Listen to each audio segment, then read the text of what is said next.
Bienvenue dans cet épisode de The Transatlantic Entrepreneur. Aujourd'hui, l'épisode est un peu spécial, comme vous entendez, c'est en français. Donc, c'est un épisode pour vous partager quelques actualités de The Transatlantic Entrepreneur, à la fois concrètement, en toute transparence sur l'évolution de ce podcast, de cette chaîne YouTube si vous regardez, mais aussi côté personnel. En tout cas, c'est un changement qui va quand même pas mal impacter le podcast. Comme vous avez lu dans la newsletter, si vous êtes abonné, à partir de l'épisode de ce jeudi, tout va basculer en français. Alors, donc, pourquoi ce changement? Alors, parce que si vous me suivez depuis le début de ce podcast et même si vous me suivez depuis plus de 10 ans maintenant avec ma chaîne YouTube qui a aujourd'hui 11 ans, soit la moitié de l'existence de YouTube, ce qui ne me rajeunit pas. Bref, j'ai toujours fait du contenu en anglais. Alors, il y avait quelques épisodes en français sur la chaîne Business English with Christina par le passé. Mais aujourd'hui, si vous écoutez cet épisode, il y a une grande chance que votre langue maternelle soit le français. Et je dirais même si vous avez écouté la version en anglais que j'ai fait de ce même épisode, il y a quand même une chance que votre langue maternelle soit le français parce que quand je regarde mes statistiques, alors à la fois de mon audience, 90% voire plus est française de mon audience et 99% de mes clients sont des entrepreneurs et des entreprises françaises. Donc, la question s'est quand même posée à un moment, est-ce que je continue en anglais ou en français? Alors, c'est vrai que pour une entreprise, pour un entrepreneur qui va sur le marché américain, on suppose que l'anglais ne pose pas trop de problèmes parce que si vous allez vendre à des Américains, il va falloir maîtriser l'anglais. Mais aussi, c'est une réalité que quand on apprend des choses, quand on écoute des podcasts ou des vidéos, quand on lit des newsletters, c'est quand même plus confortable de le faire dans sa langue maternelle. D'où le choix aujourd'hui justement de commencer à tout basculer en français. Si vous me suivez sur LinkedIn, vous savez que depuis peut-être un an, plus d'un an, autour, à peu près un an, disons, je publie quasiment uniquement en français sur LinkedIn. Et comme vous avez pu voir dans la newsletter, l'engagement s'est amélioré, la visibilité a augmenté et aussi les demandes entrantes pour qu'on travaille ensemble, ils ont aussi augmenté. Donc, si on regarde d'un point de vue stratégique, on regarde les chiffres, c'est vrai que ce choix, ça fait sens. Vraiment d'un point de vue purement business stratégie. Et c'est quelque chose que justement, dans tous les accompagnements que je fais avec des entrepreneurs, je dis, quand vous allez sur le marché américain, il faut vraiment connaître votre marché, connaître votre cible et de vous adapter à eux. Donc, je pense que je ne serais pas une bonne entrepreneur si je ne faisais pas ce que je disais de faire, ou comme on dit en anglais, practice what you preach, c'est-à-dire de regarder en fait qui est mon audience et de m'adapter. Donc, c'est ce que je vais faire justement avec les épisodes en français parce que mes clients, mon audience est quasiment que des francophones. Donc, ça, c'est le côté stratégie, le choix stratégique. Mais si je rentre peut-être plus dans le côté personnel, peut-être, alors, c'est jamais une bonne idée de prendre des décisions stratégiques pour son business que sur une intuition, un coup de cœur. Ça fait partie peut-être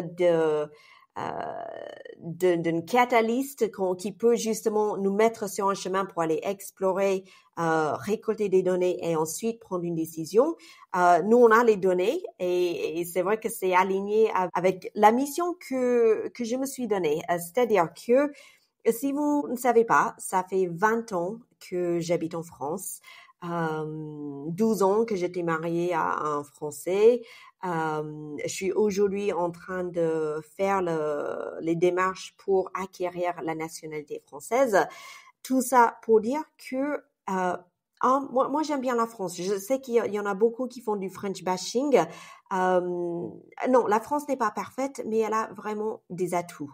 Et chez les entrepreneurs et les entreprises qu'on a ici en France, moi, je vois avec les personnes avec qui je travaille, on a vraiment des personnes qui sont déterminées, qui sont motivées, qui ont un niveau d'excellence qui mérite d'être connu, d'être reconnu, de réussir. Et que l'on veuille ou non, il faut admettre que quand on veut atteindre une certaine échelle de réussite, de chiffre d'affaires, de notoriété, souvent, il faut passer par le marché américain. Est-ce que c'est le cas tout le temps? Non, c'est pas ça.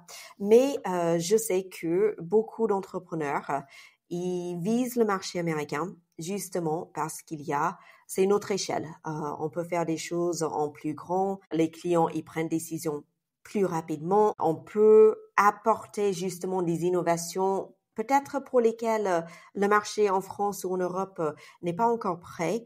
Et tout ça, ça permet justement, en fait, vraiment de réussir à l'échelle qu'on souhaite.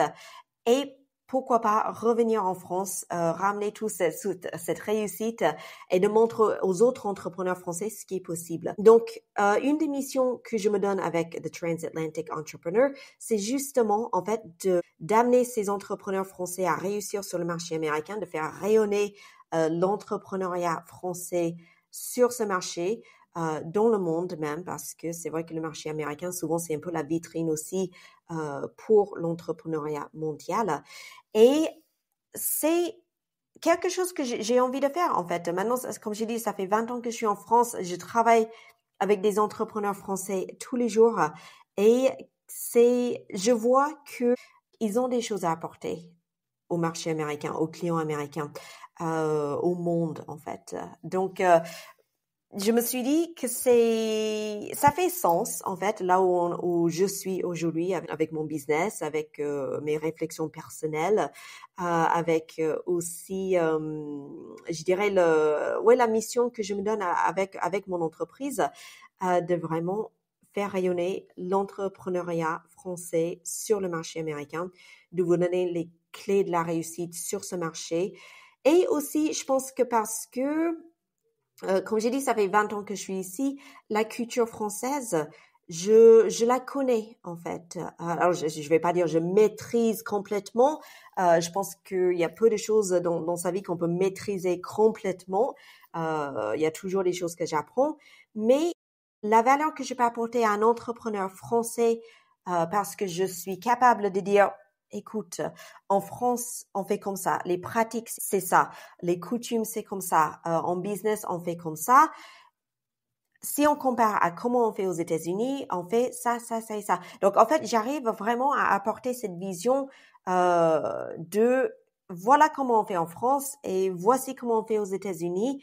Et on va justement regarder là où il faut adapter son positionnement, son personal branding, peut-être son produit, tout le message, toute sa stratégie de contenu, etc. Vraiment pour faire la différence entre ce qui se fait en France, ce que vous connaissez, et ce qui se fait sur le marché américain. Et ça, ce niveau, cette profondeur de connaissance et de comparaison des différences culturelles, je suis incapable de le faire pour un entrepreneur allemand ou suisse peut-être un peu, espagnol, disons, ou tchèque ou italien. Je n'ai pas la profondeur des connaissances de ces cultures que j'ai pour la culture française. Et ça me permet en fait vraiment de mettre en avant cette valeur que je peux vous apporter. Et pourquoi pas le faire justement dans votre langue maternelle, même si vous visez le marché américain, je pense que vous parlez très bien anglais. Mais c'est vrai que c'est toujours plus confortable d'accéder à du savoir, de consommer du contenu, de réfléchir à sa stratégie dans sa langue maternelle. Et c'est pour ça qu'aujourd'hui, à partir de l'épisode de ce jeudi que vous verrez est une interview avec une avocate américaine, mais qui parle aussi couramment français. Donc, l'épisode est en français entre deux américaines. Ça va être assez rigolo. Je vous conseille de le regarder.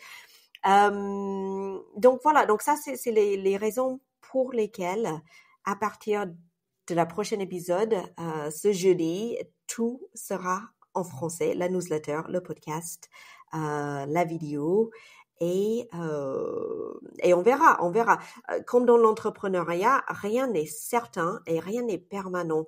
Donc, je me donne 3 mois, peut-être 6 mois, mais minimum 3 mois, je m'engage à tenir cette stratégie suffisamment longtemps pour en tirer des vraies conclusions avec des données pour voir si on continue comme ça.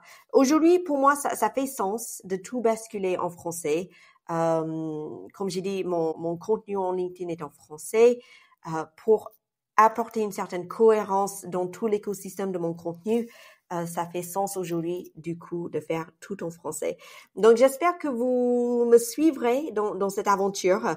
J'espère que vous serez indulgents avec mes fautes en français. Je sais que le masculin et le féminin, même au bout de 20 ans, c'est pas ça. Mais j'espère aussi que peut-être ça vous montrerait que pour bâtir votre business, pour construire quelque chose, pour prendre la parole en public, pour se montrer, parce que vous allez le faire en anglais sur le marché américain. Bon, on n'a pas besoin d'être parfait. On a juste besoin d'être sincère, prononciation, authentique, enfin tous ces mots qui font un peu le buzz. Mais pour moi, ça fait sens aujourd'hui. J'espère que pour vous aussi, comprenez le sens de ce changement, que vous me suivrez et on verra où ça mène. En tout cas, je vous remercie et je vous dis à jeudi pour le premier épisode en français, l'interview avec l'avocate Émilie Ayoub, basée à New York, américaine, qui accompagne spécifiquement aussi les entrepreneurs français pour leur installation sur le marché américain et tous les aspects juridiques très important pour le marché américain. Donc, rendez-vous jeudi en français. Merci beaucoup et à jeudi.